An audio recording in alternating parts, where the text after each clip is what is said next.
We spend a lot of time talking about work, the projects, the clients, but not as much time anymore talking about what's going on in our coworkers' lives. So I've sat down with Barge team members to learn more about them. What motivates them? Why do they stay here at Barge?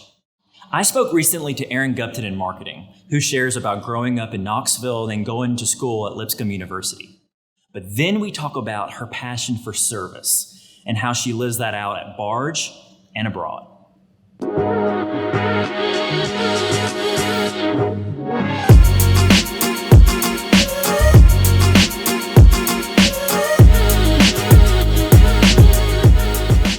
Aaron, thank you so much for sitting down with me today to learn a little bit more about you. So you've been here at Barge for just over a year. You joined marketing in 2019. Most employees are impacted by your work without even knowing it. Describe your role.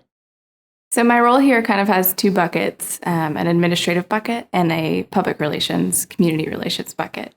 In the administrative bucket, I work with the other office admins to do the various tasks that keeps our office running. In marketing, I'll help with business cards or with CoCentral updates to make sure resumes are staying accurate. And in this PR community relations bucket, pre-COVID, I was hosting office guests, making sure they had everything they needed and the room was set up appropriately. And I'm also writing a lot, whether that's a technical paper or a press release or something for the website. What I write kind of varies, but I would say it falls in one of those two buckets, most of my tasks. So you do those buckets very well. Thank you. You're welcome. What do you love about your job? I am passionate about fostering community wherever I go and in whatever I'm doing. So I love that my job allows me to do that in a variety of ways. It doesn't matter which bucket the task falls into, I can still make someone's day a little easier or brighter by the task that I'm doing. And I'm getting to learn a lot. So those are things that I really enjoy. What makes people good at their job, similar to yours, is that they are service-minded. Talk about this spirit of yours and when you first started seeing signs of that. So I grew up with service-oriented professions kind of modeled for me. My dad is a preacher and a professor and consultant, works with churches a lot, and my mom is an occupational therapist. So while those careers look really different, they're both focused on serving others in some way. So it's kind of just what I saw. But we also were very involved in the church all of my years growing up, and I still am. So that kind of shaped this desire to serve others in me just through opportunities that I had being involved in the youth group and stuff like that, local mostly, serving the community. And it was kind of an expectation growing up, but it really quickly became something I just wanted to do. And I realized that you can really get to know people and your community really well through those avenues specifically. So you turned 18, you were living in Knoxville, right? But then you moved to college. What were those experiences like? So I came to Nashville to go to Lipscomb. Hey, I did too. Go Bisons. I'm the type that likes to get really involved with things. I don't like doing things halfway. So as soon as I got to college, knew that I wanted to be really involved in the campus life. And I pledged a social club. I worked multiple on-campus jobs for athletics and admissions and the student activities board. And all of those were just really fun ways to get to know people, but also taught me how to work amongst a team. I did sports growing up, but being on a team as an adult with more responsibility is different. So those experiences taught me where I fit in a group of people and what I can really contribute. And a lot of those opportunities did have service involved in them, but just created really wonderful ways to get to know my new home. So was there a particular opportunity at Lipscomb that really solidified your desire to serve others long-term? So I actually didn't apply anywhere else. I knew I wanted to go to Lipscomb. And one of the reasons I was so adamant about that is their student missions program. They have a program on campus that facilitates short-term mission trips for students and other Lipscomb community members. And I actually worked for the program for 5 years after graduating. But as a student, knew I wanted to jump straight into that. So they have spring and summer break trips. That's where most of them happen. And I went to the island of Nevis my freshman year on this mission team to work with a local church. And then sophomore year, when I was thinking about how how I wanted to kind of continue my role in the missions program, a good friend of mine suggested a trip he'd gone on the year before to the island of Saba. And so I started going on the Saba mission teams when I was a sophomore in college. So talk a little bit more about Saba, because you, even though Monday through Friday, 8 to 5, you're here at Barge working marketing, you continue to serve even outside of that role. Talk a little more about it.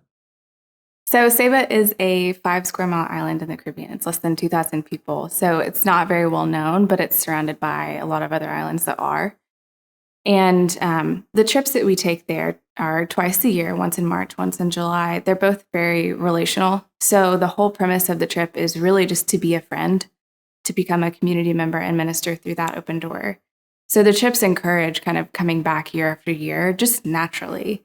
A lot of team members continue to serve on that team. So as soon as I decided sophomore year, this is the team I wanted to apply to, and I got on the team, I felt immediately very connected to this place that I'd never been. And that feeling has really just continued and grown as my relationship with the island has grown. My friendships and my relationship with Saba is as much a reality as is coming here to Barge to work every day.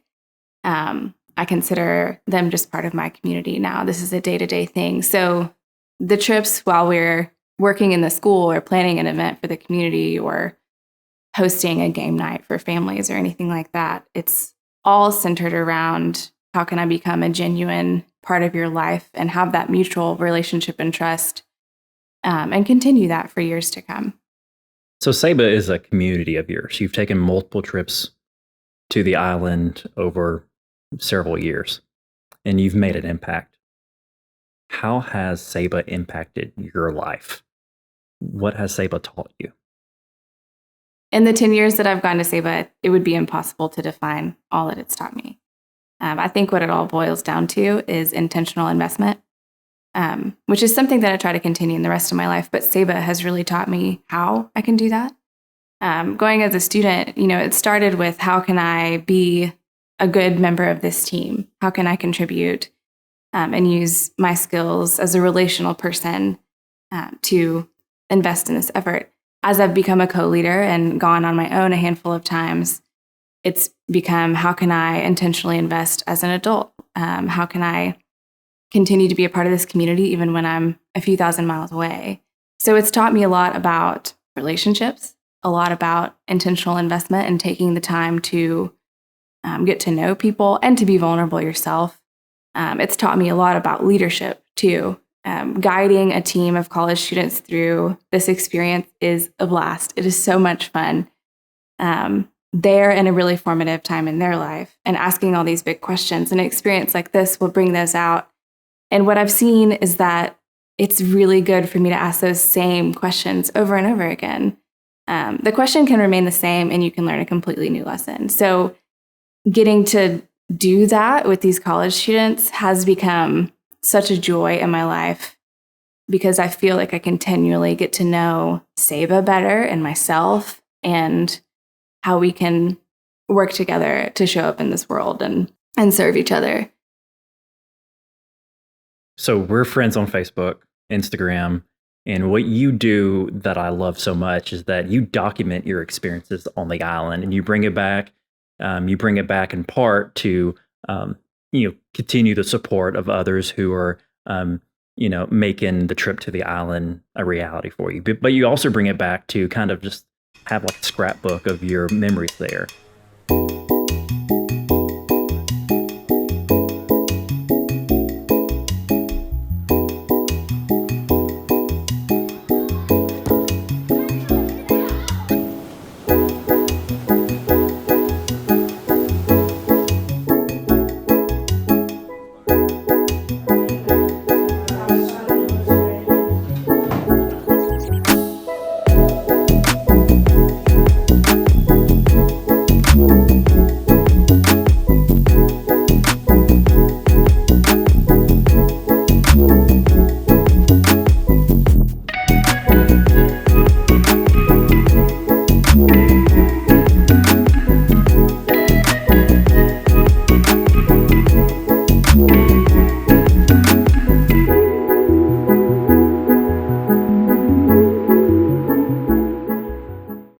So those videos kind of came out of when I worked in the missions program after finishing undergraduate at Lipscomb. We put together a mini documentary series about the SEBA trips through a videography intern. And it kind of made me remember why I love doing that kind of stuff. I studied it in college. So through that process and just kind of remembering, like, this is something I enjoy, I decided to start doing that on these trips. It was probably 5 years or so into my going. And it became a way to just commemorate the experience. Like I said, this is really fun. And it's great to do it with groups of people. So the videos kind of help me remember each individual trip after going so long. They kind of blend together. But I also send these videos to my donors and my family who have supported me for years now in doing this, but have never gone, have never seen this place, have never met these people. Fundraising can be difficult, and getting support for these trips can be really challenging. So when I'm helping students through this process now as an adult, I can lend them that resource or point them to their own creativity and how fundraising can be an individual experience. So the videos are for fun, and they're to help people experience what I get to experience on a small level. And just, it's a beautiful place. So it's fun to get to document that through something like a video. Erin, this was awesome. Thank you so much for sitting down with us. Hope you have a great day. Thank you.